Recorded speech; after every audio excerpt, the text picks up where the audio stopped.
चलो चलो ये बताओ तो तुमने जो बैरियर लगाया क्यों लगाया है? जो गलत वो तो आधार नहीं, हम नहीं जानते बिल्कुल आधार भी। कार्ड पति का ले रही है। हाँ, तुम कौन वोट हो? अपनी ले रही नहीं, है। नहीं, नहीं। वहाँ 2 घंटे खड़े होकर आएगी तब सही रहेगा। तुम्हारा नमस्कार, इंडिया डॉक्स में आप सबका स्वागत है। मैं हूं मौलिक बुच। आपको ज्यादा कुछ कहने की जरूरत नहीं है, पर आज जिस बात पे हम विशिष्ट चर्चा करने जा रहे हैं वो अपने आप में बहुत ही बड़ी बात है और सभी भारतीयों के लिए ये एक बहुत ही चिंताजनक विषय है। जी हां, आज यूपी में 9 सीटों पे मतदान हुआ, बाई इलेक्शंस हुए और भाई साहब, योगी जी की पुलिस ने पिस्टल निकाल ली। क्यों जी? योगी जी की पुलिस ने इसलिए पिस्टल निकाल ली क्योंकि मतदान करने देना नहीं चाहते थे। और ये विजुअल्स हमारे पास है जो हम आपको दिखा रहे हैं। आप देख सकते हैं ये विजुअल्स।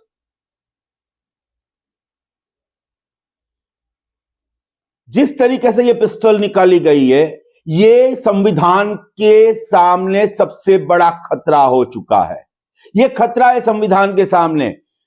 एक तरफ नितिन गडकरी जी ने कहा कि भाजपा संविधान पे चलने वाला पार्टी है, और दूसरी ओर पुलिस, यूपी पुलिस ने जिस तरीके से लोगों को, मतदारों को मतदान से वंचित रखने की कोशिश की है, यह अपने आप में एक बहुत बड़ी बात है।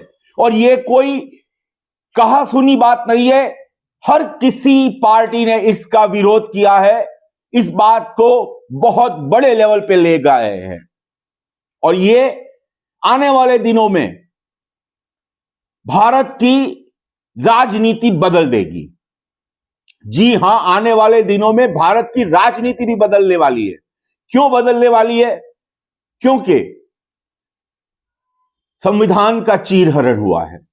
जी हां, संविधान का चीरहरण हुआ है, और वो भी यूपी में, उत्तर प्रदेश में। क्या समझते क्या है? राजकारण, राज करने के लिए पब्लिक के ऊपर आप राज करते हो, और आप, पुलिस होती है प्रजा के लिए, प्रजा की सेवक है। और आज पुलिस ने पार्टी सेवा की है। कहने की जरूरत नहीं है कौन सी पार्टी की सेवा की है, पार्टी की सेवा की है। ऐसे में अगर ये चीजें बड़े पैमाने पे आ रही है तो एक बात तय है कि कोई भी पॉलिटिकल पार्टी अब चुप नहीं बैठेगी। और अगर इस धांधली, ये जो धांधलियां हुई है, ये इसके बाद जब 23 तारीख को चुनाव के परिणाम आने हैं, उस टाइम पे अगर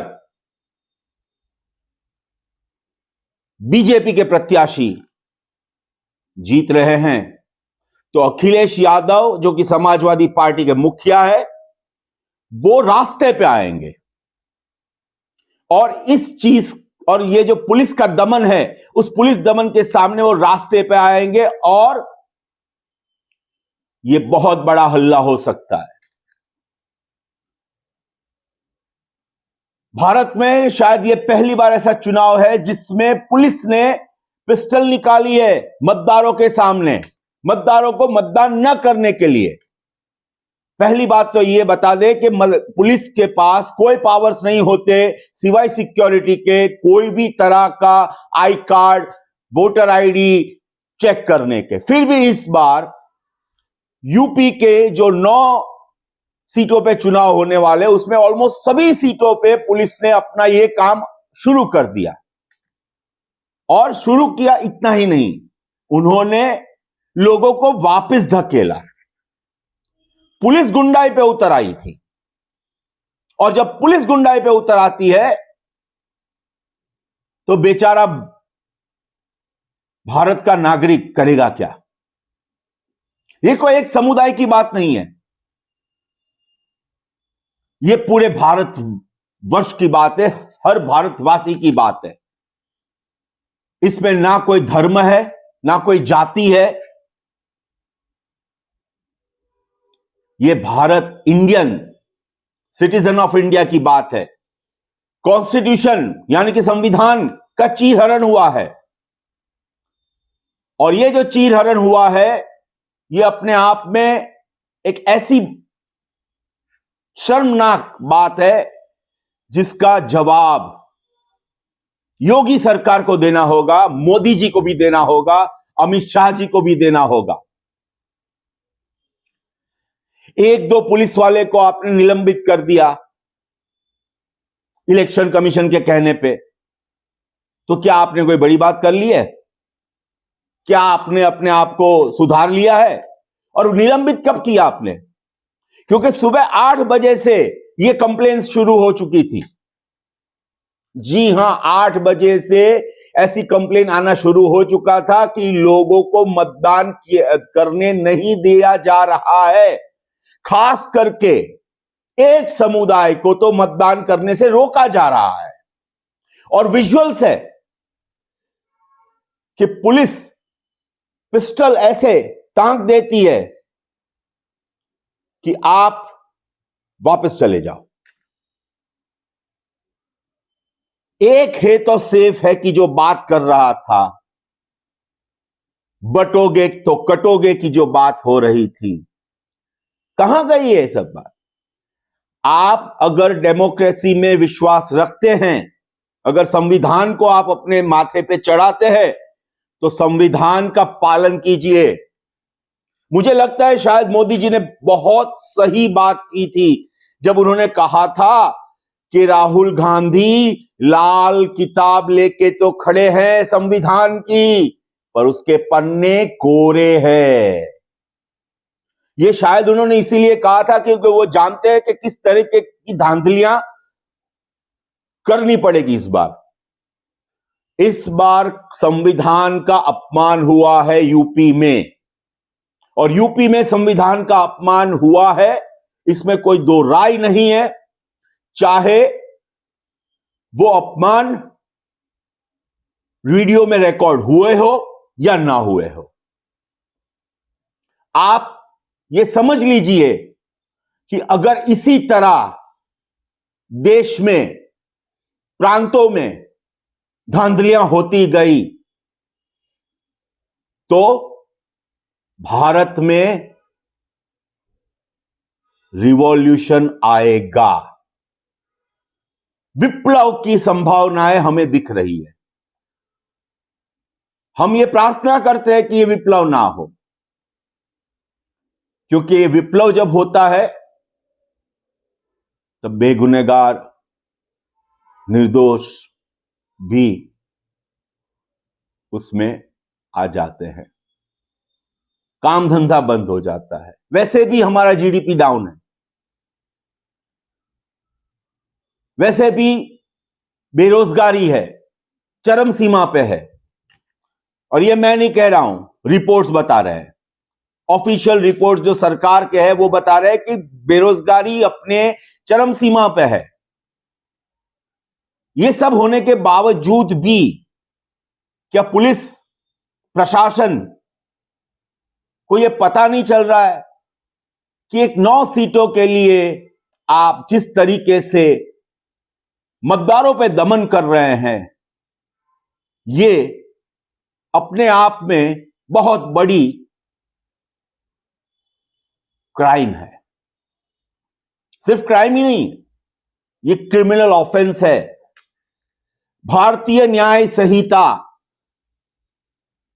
के अंतर्गत भी यह ऑफेंस रजिस्टर हो सकता है। मुझे इस बात से ताज्जुब है कि अभी तक कोई भी पॉलिटिकल पार्टी ने, यानी कि समाजवादी पार्टी, कांग्रेस पार्टी, ये सब पार्टियों ने अभी तक पुलिस कंप्लेंट की क्यों नहीं है? और शायद करने गए होंगे तो शायद उनकी लीड भी नहीं गई होगी कंप्लेंट, हो सकता है। क्योंकि आज यूपी में यह सिद्ध हो चुका है कि योगी जी सिर्फ बुलडोजर नहीं चलाते, लोगों के संवैधानिक अधिकारों पे भी योगी जी ने अपना बुलडोजर चलाया है। पर उपचुनाव हो रहे हैं उन सभी जिलों के पुलिस कमिश्नर, जिला निर्वाचन अधिकारी और एसएसपी को यह चिट्ठी भेजी गई। इसकी पहली ही लाइन है, 9 विधानसभा निर्वाचन क्षेत्र के उप निर्वाचन 2024 को होने वाले मतदान के संबंध में प्रदेश अध्यक्ष समाजवादी पार्टी द्वारा ज्ञापन दिया गया है, जिसमें मतदाताओं की पहचान पुलिस बल द्वारा न किए जाने के संबंध में अनुरोध किया गया है। नंबर 2 पर साफ लिखा है, इस संबंध में अवगत कराना है कि मतदान के दिन मतदाताओं की पहचान पीठासीन अधिकारी एवं उनकी टीम द्वारा ही की जाती है। इस संबंध में हैंडबुक फॉर रिटर्निंग ऑफिसर 2023 के प्रस्तर 13.28 में मतदाताओं की पहचान के संबंध में विस्तृत प्रावधान उल्लिखित है। मतदाताओं की पहचान पुलिस बल द्वारा नहीं की जाती है, बल्कि पुलिस बल का मुख्य उद्देश्य मतदान के दिन शांति व्यवस्था किया जाना है। अतः उक्त निर्देशों का कड़ाई से अनुपालन सुनिश्चित किए जाने हेतु सभी वालों ने बाहर निकाल दिया, सब कह दिया 10 बजे के बाद आना वोट डालने। सब पूरी तरह पुलिस अपने हाथ से वोट डाल रही है। हर बूथ पर अंदर ये बिल्कुल एक ऐसा तांडव क्या नाम है मचा हुआ है कि कुछ ठिकाना नहीं है। डीएम हुआ उसमें गद्दीपुरा के बूथ पे जाकर बैठ गए, तो हालत ये हो रही है। पुलिस को जो है पूरी तरह कमान दे रखी है और काम ही खत्म करो। चलो मतदान हो प्रभावित।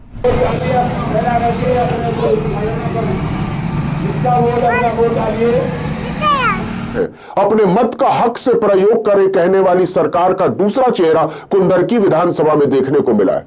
4थे नंबर पर लिखा है, चुनाव आयोग से निवेदन करते हैं कि चुनाव दोबारा कराया जाए और साथ ही उत्तर प्रदेश पुलिस को हटाकर अर्धसैनिक बल लगाया जाए। नंबर 5, गौर कीजिएगा, पूरे चुनाव में धांधली होने के कारण समाजवादी पार्टी इस चुनाव के मतगणना का बहिष्कार करती है। इतना कुछ हो गया, लेकिन चीफ इलेक्शन कमिश्नर का और ये होने के बावजूद इलेक्शन कमीशन चुप बैठा है। इलेक्शन कमीशन कुछ नहीं बोल रहा है।